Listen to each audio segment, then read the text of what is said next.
Welcome back. It is Tuesday. That means we get to check in with the Unconventional Dietitian, Daphne Olivier. Daphne, thanks so much for being here with us virtually. Thank you for having me. Of course. So we have a question that was sent in from Sierra. Her big question is, why do we crave sugar? Daphne?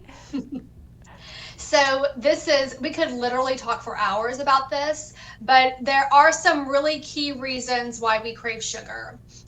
First, it could be related to blood sugar.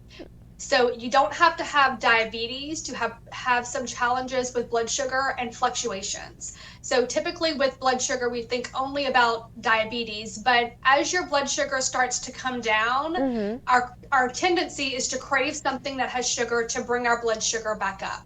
Yeah. So it doesn't have to be low for that to happen. So blood sugar is a big reason why we crave sugar.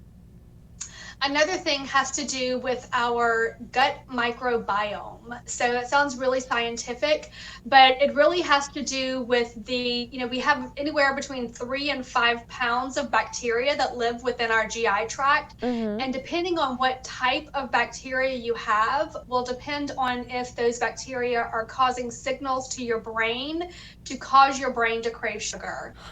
So it gets really deep, but so the way that your GI tract is the bacteria that's housed there will definitely impact cravings that you have as far as sugar goes.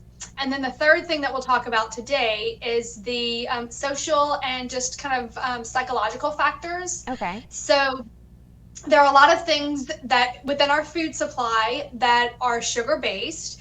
And so our brains tend to crave consistency. So if we have consistently done something, even throughout childhood into adulthood, that is a sugar-based thing, then our brains tend to crave that consistency. So that could be something as simple as like adding sugar to your coffee in the morning. Okay. Or having that sweetness in the coffee in the morning. So that's consistency is what our brain is craving.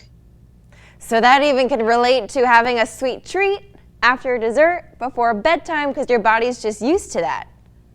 Right. I mean, and that part really goes into so many different levels. Like I said, we could talk about this for hours and hours and hours.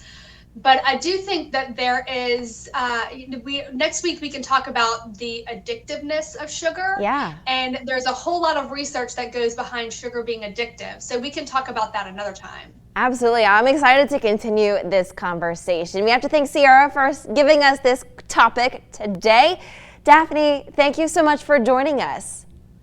Thank you for having me. Of course. If you guys want to learn more, you want to find out how you can send your question to Daphne, head to klaf.com.